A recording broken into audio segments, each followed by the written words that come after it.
Robert Mutebini in Rweza oliotya abantu bakwebazeeyo okusibanga ogomoka ne bagana kola byonna ennyanja tekutwalanga kubanga kati yatabuse bw'ofuna yakadde twagala tutukireko ku mazzi g'ekitubulu wali president yatugambye nago gasemberedde ekkubo ne bw'ona oluyisaawo kamera bukamera ne tulabawo nesooka okumaliriza ekyo. Good morning.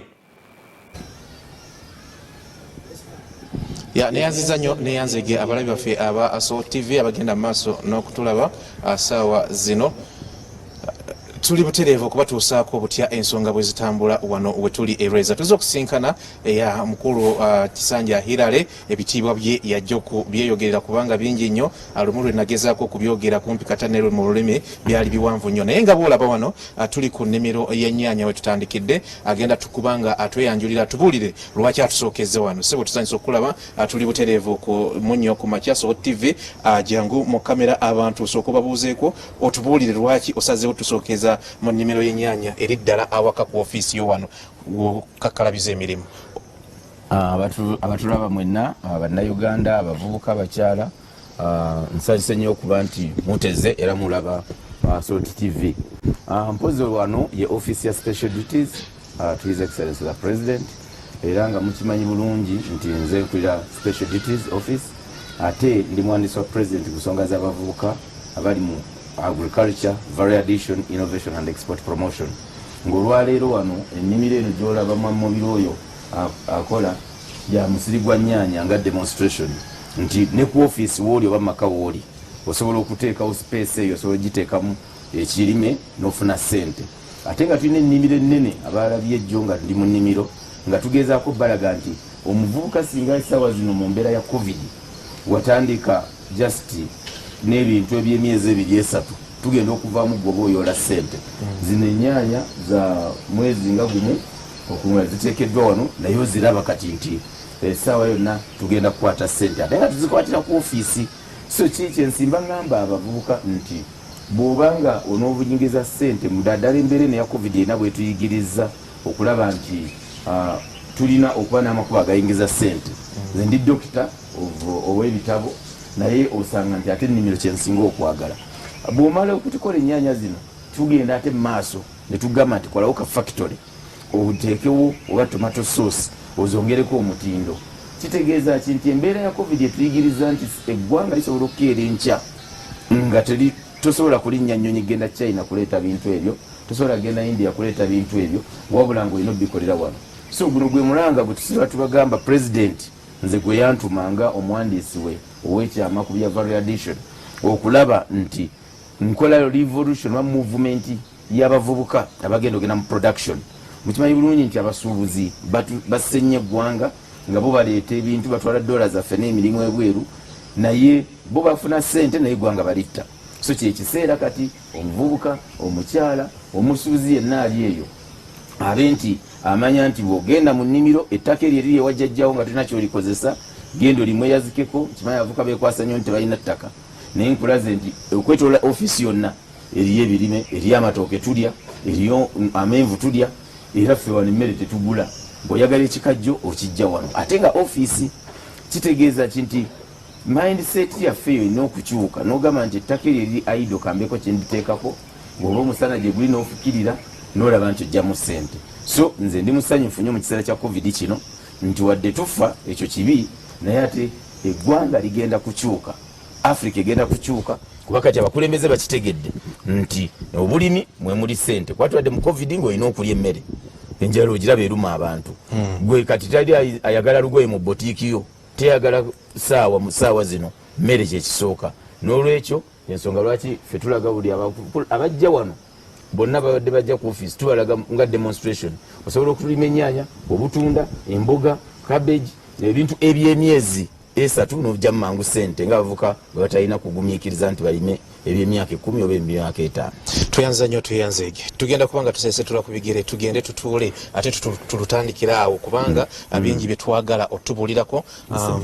abavubuka bafunye kamere tebafunye kamere besunga okukiwulira ekyo abavubuka mu ghetto embeera gye balimu kati eri etya bw'oyitayo tebagamba nti ekisanja kiri bwekiti ne bwekiti twagala tulambulule embeera kati mwe bayita mu lockdown gye tulimu ate ne post lockdown embeera enaaba eti bagenda kutandikirawa n'ebiringa ebyo kubanga ensonga ezisinga ezikwatagana n'omuvubuka gwe ozikwasaganya abantu mwabawa ebyalaani abantu mwabawa skilling eyo gye muliko naye mu kiseera kino bikyakola oba tebikola kakati bemwawa ebyalaani nga mu kiseera kino bali mu lockdown babikozesa ki tewali mubayambye mutya ensi weyeetaaga kati okumanya era y'emu ku nsonga lwaki tuzze wano nga tonna tulaga nimero nnyingi eziri wano ekyo tubadde tetukisuubira naye tugenda kubanga tukubaganya ebirowoozo ku nsonga eyo kavuna tutuuse ku ofiisi yo buli kimu kigenda kubanga kigwa abavubuka eno ye ofiisi ya mukulu Kisanja gye mulaba wano ebifaananyi ebirimu biraga kyali ebifaananyi ebirimu biraga omukulu Kisanja kyali eyo ofiisi nga mugenda maaso n'okugiraba kumpi buli kifaananyi kirimu omukulembeze w'eggwanga awo sijja kuba na bingi byebyogerako ekiraga yoyo mukulu Kisanja ensonga zakwasaganya zibeera z'abavubuka kakati ebyo bitwagadde okumanya abavubuka bano bagenda kubanga bayambibwa batya mu mbeera emu oba endala naye tukwebaza we bali kutega soloti mpozi enofiisi abavubuka bakimanyi enofiisi ya special duties naye abasinga munsanga ku parliament eno office ndala ya mukulembeze wa ggwanga naye nga ntula ku parliament second floor gye 24 ate yawo nawo wenzizukanyiza emirimu gy'omukulembeze nga private secretary naye nga nze kyenkubiriza abavubuka wano bajja wajjula nga bolabye tuba ne tent n'obutebe ne bajja ne tugezaako basomesa ne tugezaako okulaba nti omuvubuka nga tonnakulembeza byabufuzi sooka obeere economically empowered obuzibu obuliwo nti bannabyabufuzi abasinga kyebakola nti tebaagala muvubuka abeere empowered economically kubanga batajja kumukozesa kyayagala naye kino ekya covid kirina otuyigiriza nti essaawa zino omuvubuka olina kwenyigira mu kuyingiza sente olina okusevinga kubanga omuvubuka ataasevinga yasaba emmere ku ttaka litulina kikwasa ennaku nti abavubuka bebasinga okusaba emmere n'olwekyo kati eno lesson tugenda mu kiraasi kutandika tugenda kukola tutya sente era after covid package ki gye tulina awo wetulaga era awo wennyini we tuba tutandikira emboozi yaffe ey'enkya ya leero tulina omukulu Hilary Ekisanja agenda mu maaso n'okutulambika mu ate embeera ez'enjawulo naye nga ekisinga obukulu tugenda kubanga twogerako mbeera kati abavubuka gye balimu mu kiseera kino nga eggwanga likyali lockdown ng'abantu tebakola abakulu bano ate baawa kumpi eggwanga yonna ebintu mu bavubuka ebyokukozesebwa babawa ebyalaani ababawa buli kimu okulabika nti babikozesa naye mu kiseera kino babikozesa tebabikozesa abatabbikozesa bali mu mbeera ki tutandikirawo mpozi bebaza nnyo abalabi baffe abasoloti tv n'omutegesi wa program nti essaawa zino eya covid nga bwemumanyi nti omukulembeze yagirangirira nti saawa yakazigizigi era it is an emergency lutalo nti mu lutalo buli kimu kiyimirira kyovala nayagala nnyo statement ye gye yagamba nti tusirikire tuwulize omulabe wawaali tumanye tumwenganga tutya n'olwekyo nti kyannaku nti programu zonna zitwadde tukoze mu bavubuka n'omukulembeze w'eggwanga ez'okuba empawalinga nti essaawa zino ziyimiridde okimanyi nti olwedde mbadde nina abaana betusomesa mu Kampala badde nga mutwalo mulamba mu branches zaffe ez'enjawulo ewandegeya ekasubi enankulabye emutundwe eruzira entinda kusaabuwe emakindye wabigalo bonna abaana badde basoma abawala n'abalenzi basoma ebyemikono kuba okimanyi basomesa president abawa ebyuma ne capital so wesanga nti essaawa zino abaana bonna bali waka ate nga twali tutunulidde omwana omunaku omuwejjere omwana omuwala eyazaala talina mwasirizi tasobola kuliisa mwana talina mulimu abaana babaddeyo nga batunda mmere abaana babaddeyo nga bakola emirimu egy'enjawulo n'abo bennyini abamu ab'oku street bavuddeyo nga basoma n'olwekyo kati kyannaku nti bali waka betwawa ebyalaani babadde bakola era nebaza nnyo president nti abaana bonna obulamu bwabwe bukyuse naye kati nga economy yonna bweri mu shutdown kitegeeza nabo bali waka era kibazizza emabega naye nga si yenkomerero mu lutalo ebintu byonna bikyuka n'olwekyo kirungi nti tulina omukisa nti tugenda president avuddeyo n'asomesa eggwanga avuddeyo n'atulambika bulungi kuola abakulembeze abalala balemeddwa okulambika bannayuganda eggwanga libalemeredde ekintu kitabuka butabusi. N'olwekyo nze nsuubira ntusooke tukiwulirize tugumire embeera eno wennyini awo covid nga embeera etandise okutereera gwe tutandikira kuba ekirungi nti niyo badde olaba programu ezo nga ziri Kampala naye tugezogera mu covid nga mu ofisi ya mukyala Nakyobe nga tubunye eggwanga lyonna tuli mu kuzimba industrial parks. President mwagenda okusikiringira ebintu ebyenjawulo ebyo byennyini ebyodde Kampala ate nga twongeramu ne value addition trainings value addition specifically mu industrial parks ezo ate nga agenda kuteekayo ebyuma ebyongerera omutindo okusinza ku bintu ebirimu mu region ezo nti tugenda kukola ebyamaliba okukola value addition ku maliba ku cotton ku birime eby'amatooke ku cereals kasooli soya simu okusinzira ku kyemulima mu kitundu byebyuma president byagenda okuteeka mu industrial parks ezo. N'olwekyo ng'ogwo gwe mulama okulaba nti tu industrializinga eggwanga buli gyonsomesa abavubuka ne bagamba bannaayira only way okufuna emirimu kola cottage industry ewaka baakogera ekyoproducinga ne bwemanze nga Dr. Hillary ate si wembeera wali ne ka factory kange nga kakola omubisi mu matooke oba mu menvu nga kakola ebinyeebwa nembikolamu ekipooli newekanga n'ekipooli tukijja America Green Garden ukyewunyisa nnyo nolaba omubisi gw'enjuki nga tugujja Kenya tugujja America tuguimportinga naye ng'enjuki zaffe wano bweziteekawo nezirya ku ovacado nezipollinating emwanyi nezipollinatinga fene ogwo omubisi balegera ogukeera nga mulimu emwanyi kitegeeza guba katale k'amaanyi.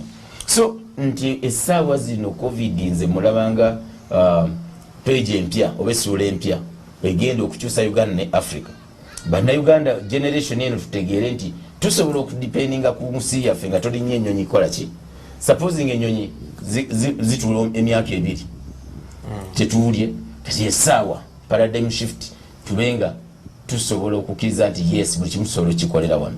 Era nebaza nnyo president nti mu speech mwagirabye ng'abagamba kyekiseera okukolera wano eddagala habos ekibi nti abamu baliyita sitaani buli okwata ebikoola by'eddagala baliyita lya sitaani naye muzungu yayagala tukyusa bwongo omululuuza mugulabye kati mwe bajjamu eddagala erijanja ku covid omululuuza abamu simanyi bamugumanyi. N'olwekyo nti feke twakulira yes nga jjajja akubika musenyiga bw'omufuna oyo lubyamira nga akubika nakustiminga n'ebikoola naye kati balisacha baffe ne bazanyo president nga ataddewo department y'abahabolists byalonze ba Dr. Nambati abo balabe nti bajja eddagala mu bikoola byaffe. Era nze nkulira gavumenti ne Ministry of Agriculture tufune program erima herbs shrubs n'emiti egy'eddagala tugipreserving abantu bagirime commercially kubanga yene saa tugenda kuteekamu ebyuma ebikola extraction eya amazzi okuva mu bikoola ebyo tukole research balisearch baffe batugambye nti kino kivaamu kino dine timpa livaamu kino ono fene avaamu kino guno omucungwa guvaamu kino ono kashonati avaamu kino kitegeeza nti eyo tiimu ejja kutuwa tukole eddagala eryaffe dene empeke zetumira ziri value added nga president ya government agenda kola starch mu muogo waffe abaddayonooneka starch kyekimu ku bintu ebisinga okutwala ssente ebweru $300 million per year in starch ezo zonna zifuluma eggwanga naye nga muwogo waffe avundira mu nnimiro starch gwe wakolamu n'afuuka empeke gwe n'omira naye nga bataddemu pigment ya kikoola. N'olwekyo eno yessaawa olutalo tubaddeko emyaka 10 ne president yatandika edda kubanze nalujoyininga bujoyininzi okutandika okusomesa value addition nti kyekiseera buli kintu kye tulima mu Uganda tukyongereko omutindo then tukole ka innovation katono okole ka packaging okole ka branding otwale mu katale tugenda kusomesa eggwanga. Era nsaba ba sente zonna ba member of parliament bakuyira omulanga sente simaza abavukazi abakyala z'abaki tusooke tuzikuŋŋaanye mu nsawo ya president oba ziri wa mukyala nakyo batukole directorate eya cottage industrialization eya value addition ng'eri awo kulaba nti buli muvubuka alina akantu ka training dwamu oyo sanitizer wano kusinga ku kyalo kuno kulweza badde babamukola yandibadde ne market ne kali mitwalo 2 mu supermarket wali ku Sinabel kitegeeza group y'abavubuka bwe beevuddeyo ng'ekola sanitizer ezo ziba ssente nti towetaaga diguli okuyiga okukola sanitizer okukola juice ng'omujja mu matooke towetaaga diguli you only need a skill n'olwekyo nti sente zonna singa zikuŋŋaanyizibwa ne bateekawo biliyoni oba triliyoni namba nga yakulaba nti tusomesa abavubuka okubaako kwokola wadde olina diguli yo ssebo mwami Mutebi neyiga okubaako kyokola yiga okukola esuuti eno lwaki tuzijja ebweru jiini eno tusobola ogikola nali ettake nga pulezidenti antumye ntutta abasuubuzi nasanga abaana bato myaka 15 bebakola amasuuti ne jiini ne wano omwana ava mu university ne masters n'atuula wali talina kyateekako nanga ne wali tetasobola gikola n'amapesa tasobola gateeka ku saati ne taayi eno nga tesobola gikola tugimportinga. That is wrong. Era economy awo wegendera mu bukyamu.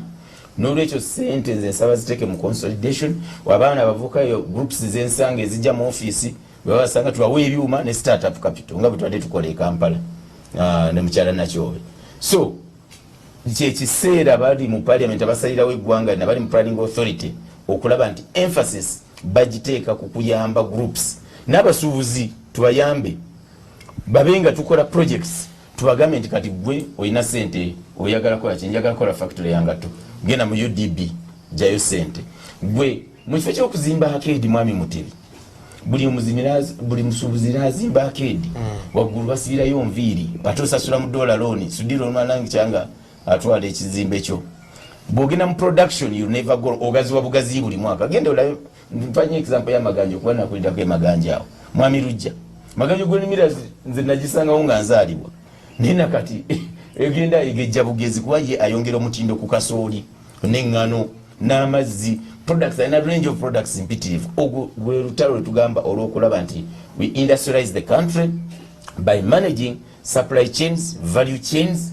ez'ebintu ebyenjawulo koko waffe tumwongereko omutindo emwanyi tuzongereko omutindo shea nut tumwongereko omutindo mubisi gw'enjuki tugwongereko omutindo amatooke gaffe agamayuuni gwolaba wano fene tumuteekeko omutindo bwomugjayo teekako omutindo omutwala e Bulaaya ofune dollars tujja kulanga tukoze revolution industrial revolution y'eggwanga okulaba nti tuteekawo emirimu ate nga tuyingiza ne dollars mu ggwanga tuyanze nnyo tuyanzeeke ensi eraba era ewulira sisuubira tukyalinayo ebbanga ddene nga tukyali mu lockdown era ninamu muli ekirowoozo nti obudde bwonna bajja kutaggululako president yaye tukitegeddeko nti kusaba mukaaga ogwenkya ajja kwogerako eri eggwanga katusuubire ng'alina byatadde mpozi sinza bawa nnyo suubi kubanga covid tukyali naye nze gambye nti ninamu ekirowoozo nti bajja kutaggululako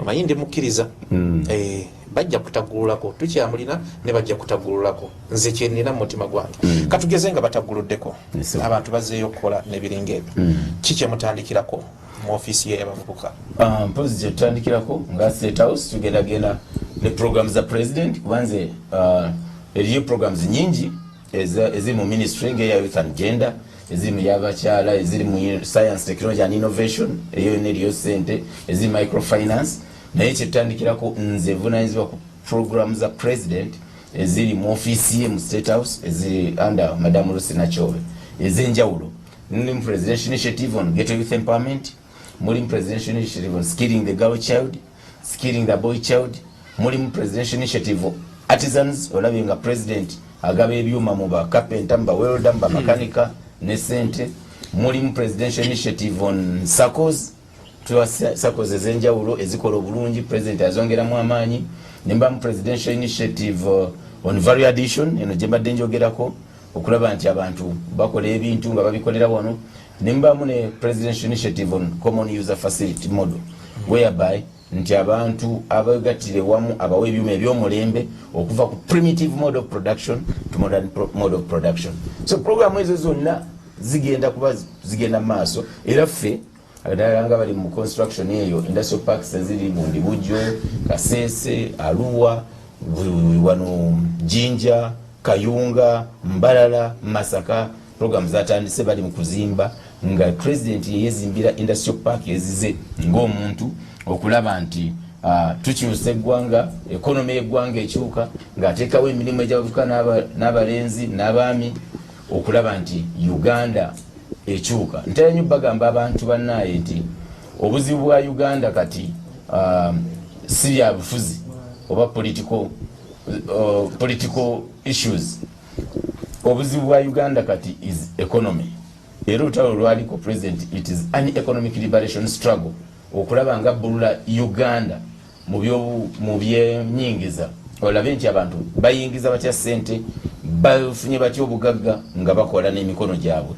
Ate era nze mbegayidde abavuka essaawa zino tuyige tuemphasizing ekintu ky'okusavinga okubeera innovative nga ffeffe nnyini twejja mu mbeera eyo gye tulimu kuba okirabye nti essaawa eno tubadde survival of the fittest nga bw'obanga tolina bw'oyiya kubifuna kyakulya na famire yo ogenze kyawo kyenjagala tukendeeza ebyobufuzi tuyingire mu kukola mu lutalo president walimu olwa economic liberation struggle okulaba ng'akyusa ebyenfuna by'eggwanga.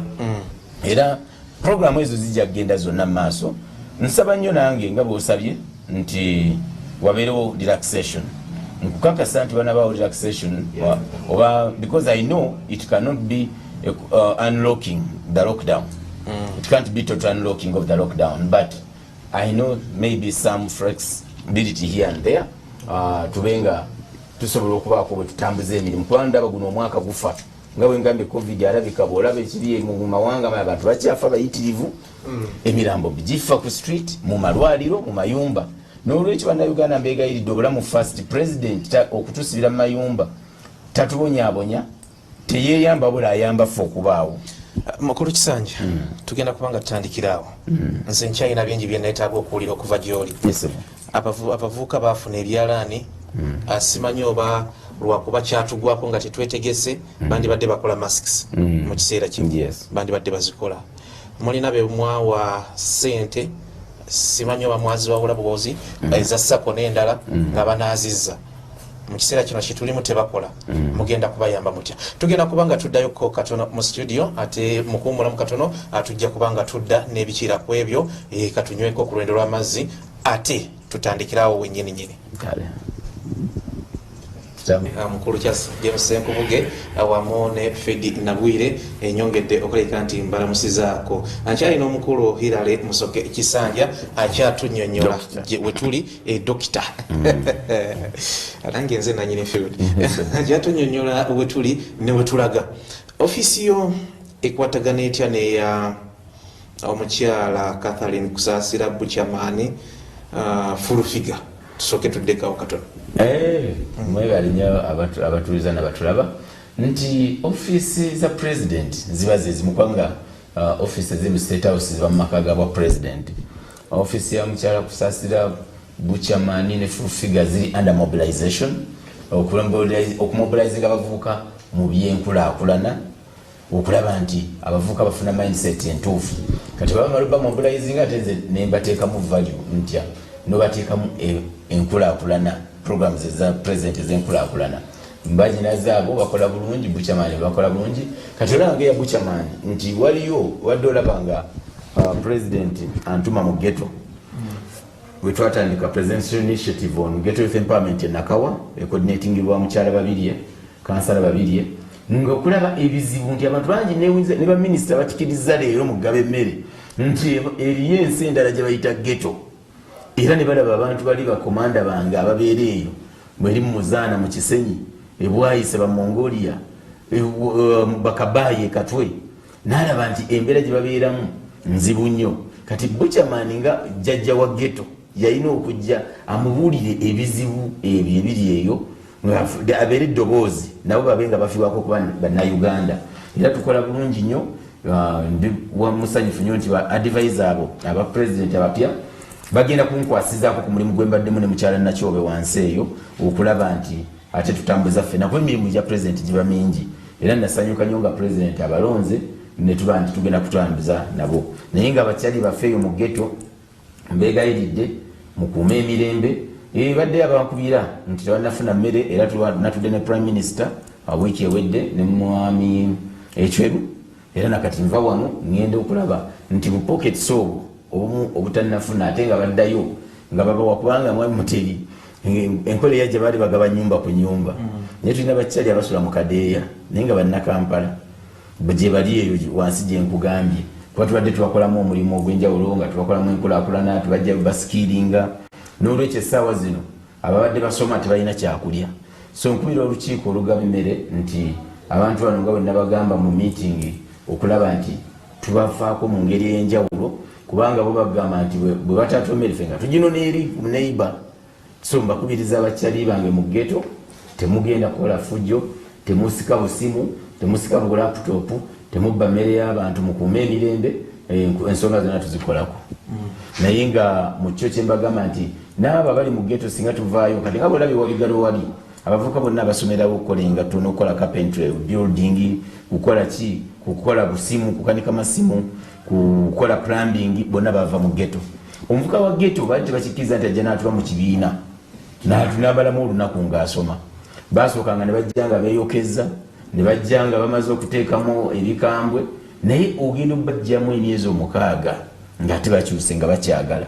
N'olwekyo programu zino ze tulaba president zaakoze mu kibuga oba zagenda akola mu ggwanga bannaayize zokka ezijja okukyusa omuvubuka kubanga population yaffe nnyingi. Kitegeeza nti tulina okukola interventions ez'enjawulo okubbing unemployment. Otherwise abavubuka jjukira basomye balina access to social media, buli kimu bakiraba. Bw'ona okuuma ejje eryo erisomye ng'ate terikola, eyo time bomb eba yolekedde eggwanga.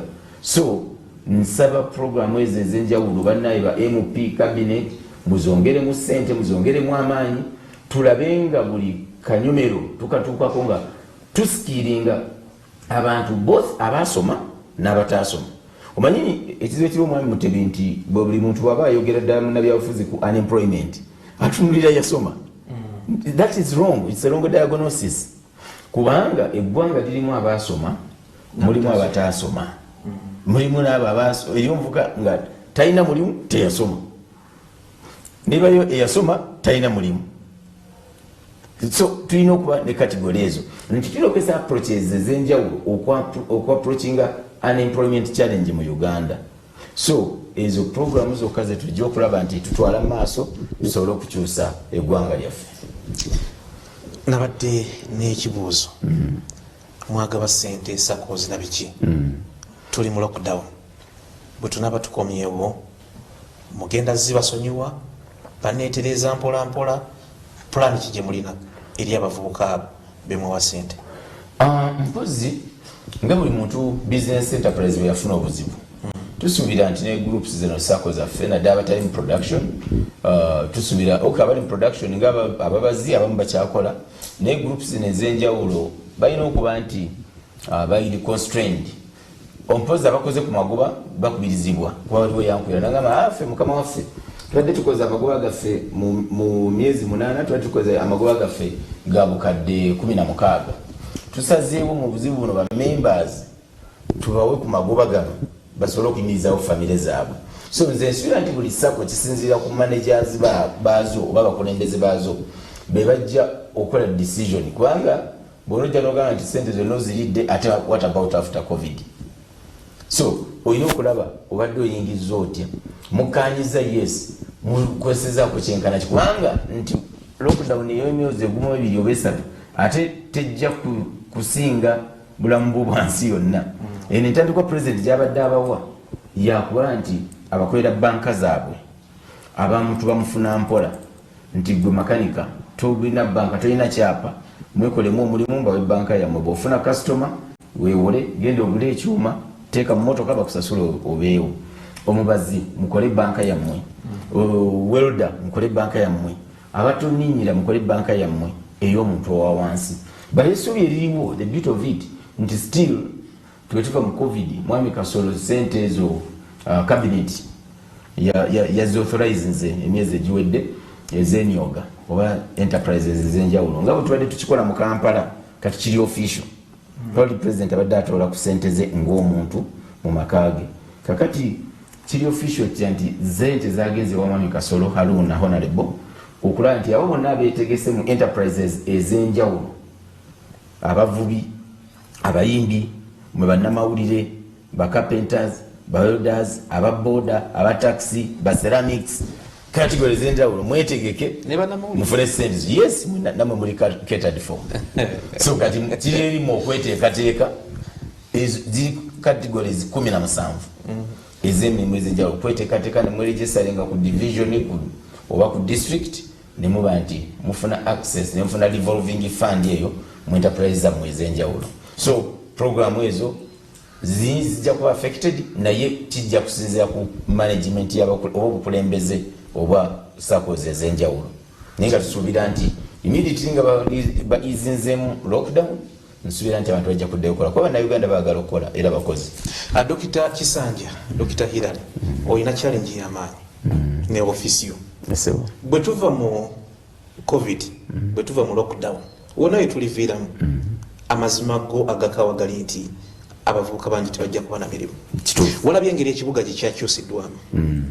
Ababodaboda abadde ne stage ezingaawo si baakubeera ne webakolera okuwamanta kugenda kuba kungi. Abo mulina mugenda ba atapingira mubategekedde ki? Ekyamazima essaawa zino nga bw'olabye era nsanze nsomaawo bintu byanje ebitabo byanjawulo nga ensasage bwejja tuyinza kumana plan immediately. Bintu ensi yonna economically the whole world ebintu bigenda kusigala kyekimu. Ensi egenda kukyuka. Unemployment already America single labor trends, millions losing jobs. Europe, millions losing jobs. Asia, millions losing jobs. Uganda and Africa, it's definite. Already companies zigamba abantu mugende mu leave, mugende mu suspension tubagobye ekyo already kizibu gye tuli. Kikingamba nti kati essaawa zino tupulaninga kulaba what is the way forward nga tuli guided by the president nti abavubuka bano tugenda bakumakuma tutya. Fine, banji bajja kuluzinga emirimu naye strategies tulina okulaba bayincorporating bwa mu program ez'enjawulo ezirina budgets mu government. Kyenkugambye nti mbadde bwewadde otandika nga nkulaga omusiri gw'ennyaanya ogwetolodde office n'ebirime ebirala nti kati mwami mubiru oyo nga farm manager alina okutandika okusomesa abavubuka najja n'abalagako nti myezi 2-3 osobola okufuna capital n'oddayo n'okola ekirala. Genda ofune bweyazika ka eka kamu ak'ettaka osimbemu ennyaanya myezi 3 ojja kujjamu obukadde bwa 3 oba 2 ate otandika ekirala. Naye nga wano otaddemu maanyi. Kati ekiseera kino tulina kulaba nti omuvubuka akyusa mu discipline. Bw'obadde weeyisa ng'obadde olowooza nti onookola ssente nga oli mu suuti yokka agigyeko kubanga this is survival. Si gavumenti nti erina okukyusa obulamu bwo. Manyi kye ndikugamba abavubuka, don't believe nti olina okufuuka kyoli because of government. Kiva mu ndowooza yo kikyo oyagala okuba.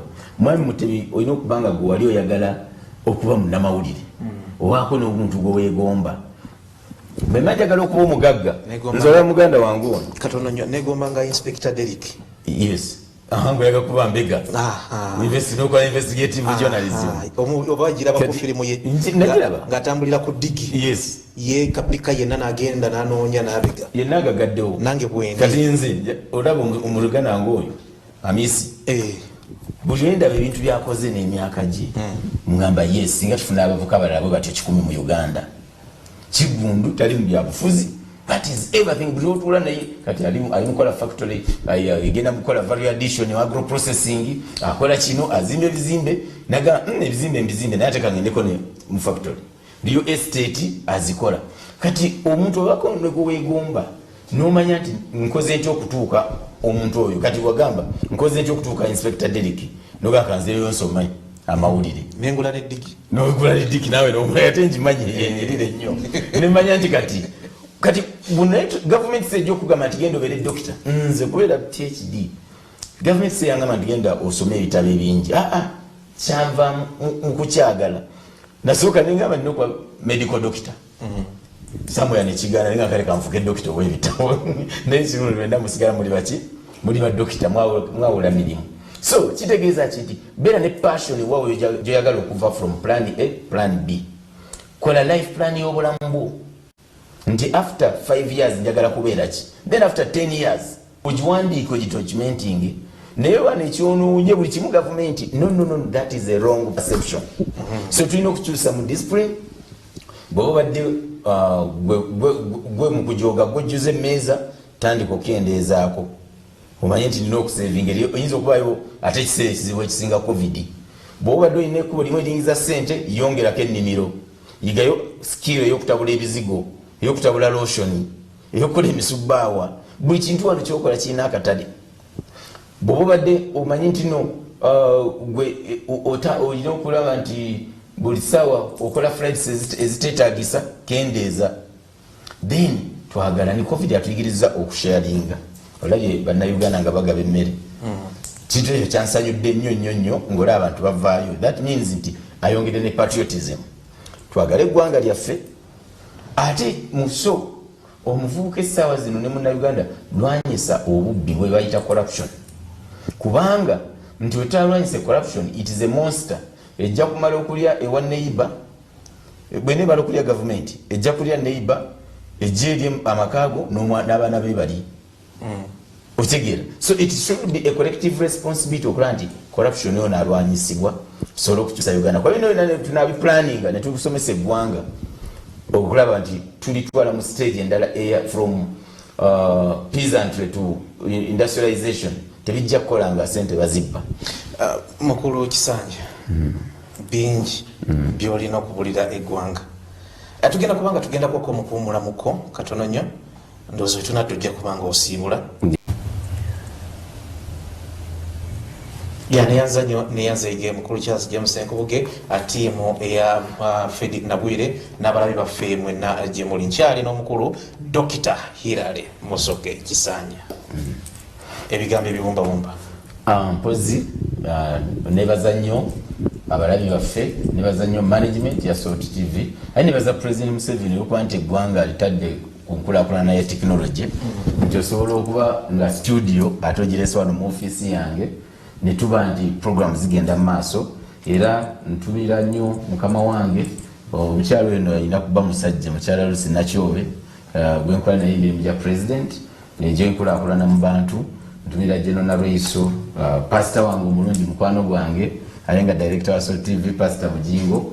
Team yange ya special duties ne benkola nabo mwenna. Naye ng'omulanga gwenkubira abavubuka.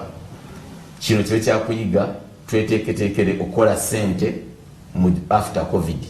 Kubanga gwe manya beera n'ekibazo nti olaba abantu badde mu mayumba nga banoonya mmere, noonya ekintu ky'oteekamu ssente. Tomala ganoonya business, genda kola boutique, genda kola saluni, genda obaze wogenda okuteeka ssente, then osobola okugaggawala. Then tulina okukuuma obuyonjo, kubanga nsanyuse nnyo bannayuganda bakuumye obuyonjo, njagala kigende mu maaso. Ekirala njagala tulabe nti mbeebaza bakuumye emirembe. Twaba bakyankalanya ndaba bannabyabufuzi abamu batandise obiyingiramu basitaginga abantu beekalakaase bakole batya. Tubalaba naye gwe munnayuganda gwe muvubuka tova ku mulamwa, embeera si ya nkomerero. Kiringa olutalo nga lulwana emmundu zikuba, ogumiikiriza emmundu ne zikakkana ne mulyoka ate muddayo ne muyingiza ssente. Era nja kusaba okwongeranga okusomesa eggwanga mu byobulimi ebyava bya addition n'okulaba nti tuteekawo ennyingiza ya ssente mu maka gaffe ne mu nsawo yaffe. Obwavu bubi abavubuka, omuntu omwavu aba n'entondo, omuntu omwavu ayomba, omuntu omwavu tajja kugenda mu ggulu. Yesibu. Ekitongole ky'okoleramu tekirina budget? Budget ya president era wa mukyala State House control. Naye gwe ogende no mu bantu ebiseera ebisinga. Mba mukiikiridde. Ensonga lwaki nkubuuzizza, Salt TV erina program bagiyita weekolere esikiringa eyamba ekugengamba basomesa abantu okusingira ddala abalimi n'abalunzi. Kyenvudde nkubuuza nti mulina budget wembadde ndaga otegeddewo. Salt TV mbasaba mwekolemu omulimu, ekirungi nti president yataddewo mu programu y'emyoga bannamawulire nammwe mwekolemu omulimu, president abateekemu enkulaakulana. Naye bwebanga erina programu ng'eyo esomesa abantu, of course nja kujjanjira mbule mpandikira omukulembeze abayambe ng'era bw'ayamba abalala. Kitegeeza nti ngenda okuva no mu ofiisi yo omukulu Kisanja Dokita eyo nga mugitutte mala kujja ku ground nendaba kyemukola nempa lipooti eri mukama wange, nze sinze ngaba president yagaba, nze ndi mukongozi wa president. N'amaanyi go nga manyi tosibule sibula abantu bannaye batulaba, mwebale nnyo otulaba, mwebale nnyo okuteekayo obudde, mwongere okusaba Katonda tulabe nga ekintu kino kikendeera nga kikoma wano mu Uganda. Katonda awe abasawo baffe ne bahabolisi baffe basayintisi baffe amagezi n'abakulembeze baffe baleme kuva ku mulama, ate abawe empisa naddala ebyo bye tulaba ebiri mu mawulire wakati w'abakulembeze. Bannaye tukakanye amaloboozi temutujja ku mulamwa gwa bulwadde musolvinga ebintu byammwe ng'abakulu ba elders abatusinga mu ngeri gye mumanyi erina okukwatibwamu naye tukuume empisa twagale eggwanga lyaffe tukuume eyo president byatugamba ate era tulindirire ekyagenda otugamba nga atwadressinga tulabe okulaba nga tulwanyisa olutalo lwa covid nga bannayuganda tube ebyenjawulo mu nsi yonna mugenda kulaba ensi yonna kati yeegomba uganda kuba abazungu bakiraba nti uganda tennafiisa muntu n'olwekyo bwe mbagamba nti uganda paradise bulijjo nga bwe mbagamba mu abaagala okugenda ebweru tusigale wano tuzimbe uganda yaffe. Tweyanziza nnyo tweyanzege olunaku olwaleero ffe obaoliawo abakkiririza mu House of Prayer Ministries International ey'omusumba Rosias Bugingo tutandise ekisiibo eky'ennaku 14. Ekisiibo kitandise olunaku olwaleero tekitegeeza nti bagenda twongeza ennaku 14 nedda. Ekisiibo kya nnaku 14 kyetutandise obaoliawo tujja kivaamu ng'enkyukakyuka weeziri ez'omugundu temweraliikirira ekisiibo y'enkola ya House of Prayer. Mukulu Kisanja atusanyusa okuba nti otuwadde akadde n'ogenda maaso okwogera eri eggwanga abavubuka bangi abadde ku sooti nga bakulaba bingi bye bakuyigiddemu atusaba embeera ng'eno ebeerengawo oba oliawo bwe kinaaba kisobose nga bw'ogambye nti nga oyita mu ofiisi yo program eri eya weekolere ojja kubanga obeera namu osomesa abantu kubanga kumpi bye bimu by'osomesa atusanyusa okukulaba era ffe tujja kujja ne vocha atulabike nti ate akalangaako tukatwala mubeere bulungi mweraba. Thank you. Nziza tweyanzege munaffe Robert Mutebi twakusabye ogendeko ku nnyanja Kitubulu obudde